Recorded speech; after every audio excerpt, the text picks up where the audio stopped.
El día de hoy vamos a hablarles acerca de nuestro trabajo final que tiene como tema la corrupción en el Poder Legislativo.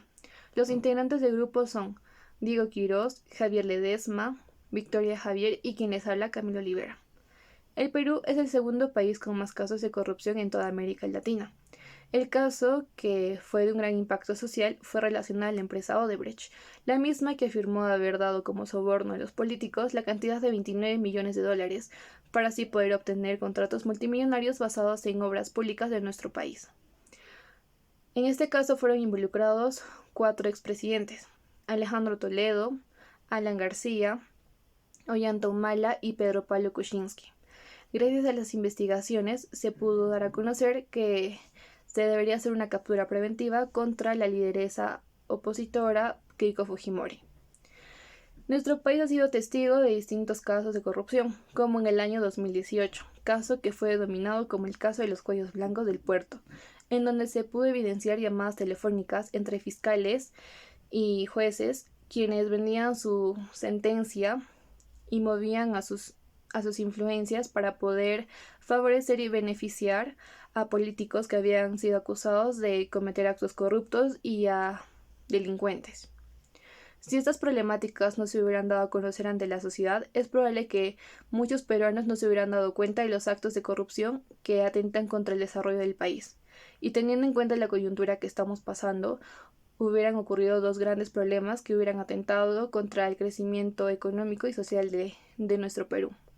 La primera sería de que al no realizarse las obras públicas, en donde también están los hospitales, la tasa de mortalidad por COVID-19 hubiera sido el triple de la actualidad.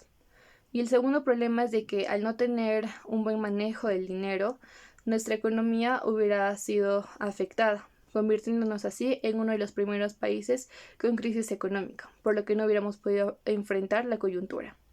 Los involucrados indirectos son los peruanos, ya que a ellos son los que les afecta este tipo de problemas, ya que ellos piensan que su dinero será usado para obras públicas, las cuales nos van a beneficiar. Sin embargo, este dinero se va al bolsillo de los congresistas, de expresidentes y al conglomerado Odebrecht.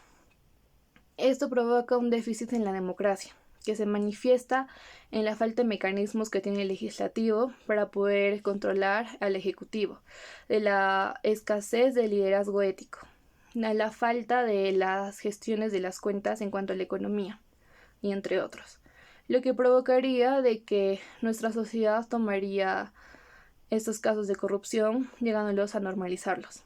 Y ahora en involucrados directos encontramos dos. Primero, los congresistas, quienes son los que aceptaron tal dinero para poder dar y vender contratos multimillonarios basados en las obras públicas que no iban a beneficiar al país, debido a que solamente lo estaban usando para generar dinero. Y Odebrecht, quienes son los que incitan a poder conseguir este tipo de obras para poder generar dinero.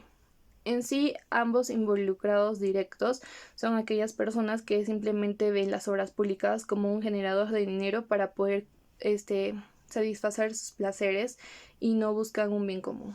Gracias. Ético.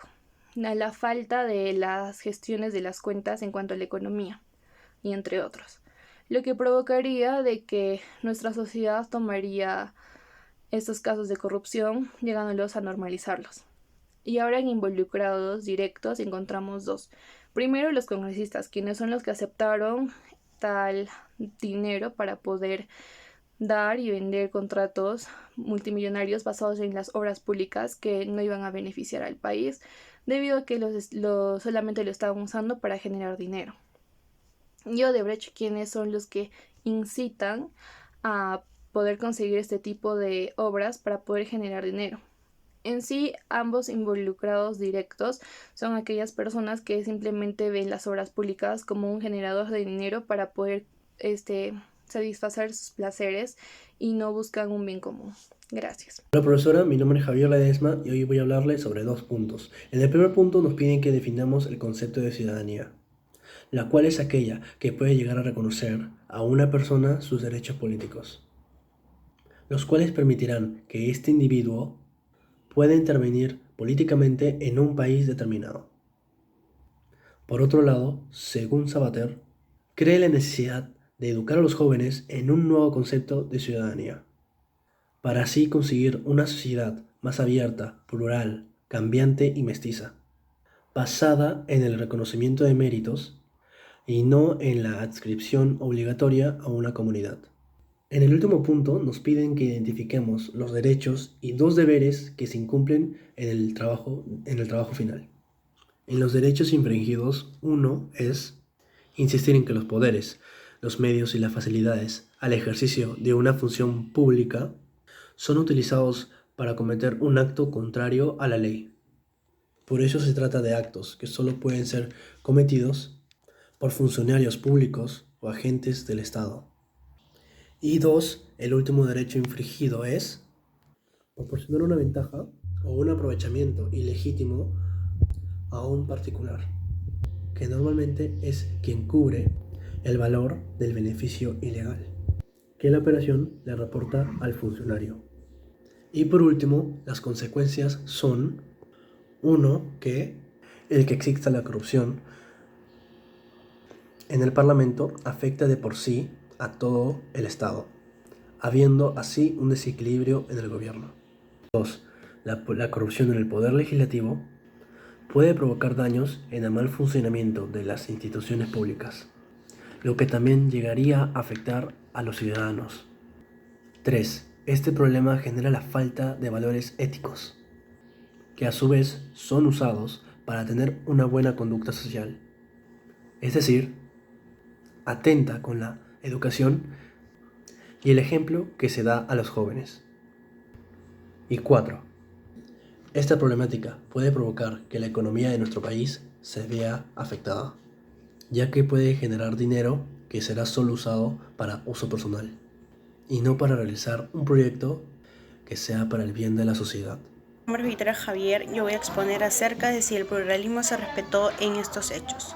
Desde nuestra perspectiva como grupo creemos que no se respetaron, ya que la pluralidad legal ha sido timada, puesto que aún utilizan marcos teóricos funcionalistas que nos limitan. Sin embargo, desde otra perspectiva, los congresistas ingresan al poder dentro del ámbito político para así hacer un bien, pero estos actos no son hechos correctamente y es muy cuestionable, ya que, como podemos ver en la actualidad, los congresistas y excongresistas en su gran mayoría están ligados a actos de corrupción. ¿Hubo respeto entre los protagonistas? Podemos deducir que no hubo respeto, ya que si hubiera existido esta actitud, los protagonistas, en este caso los congresistas, no estarían vinculados en actos de corrupción dentro de su cargo, ya que estas acciones la tomaron para su beneficio propio. De lo contrario, si hubiera existido esta acción, tampoco se hubiera generado un gran cambio, ya que solo vincularían ciertos aspectos como la generosidad, la empatía, la justicia o entre otras acciones. Buenas, mi nombre es Diego Quiroz y el tema de mi trabajo final es corrupción en el Poder Legislativo. Y la parte que me tocó a mí son los gestos de solidaridad. Bueno, más que apreciar un gesto de solidaridad, podemos apreciar la clara evidencia de la falta de esto, de los falsos actos de solidaridad, ya que en diferentes oportunidades, se han demostrado actos para ganarse la población con actos de caridad, disimulando la solidaridad que tienen con nosotros la población peruana. Y a su vez también esto es algo beneficiente para ellos, así que salen beneficiados de una manera u otra. Esto influye mucho en la problemática debido a que los protagonistas prácticamente no tienen interés en nosotros, en la población, solo velan por sus propios intereses, y es por eso que la corrupción hasta el día de hoy es uno de los más grandes problemas de nuestro país. Y nosotros como ciudadanos deberíamos imponernos ante esto y tenemos derecho a protestar a la libertad de expresión y opinión. Y pues aquí claramente no podemos apreciar podemos apreciar, mejor dicho, los falsos actos de solidaridad que tienen el Estado, el gobierno y los congresistas con la población peruana, o sea, nosotros.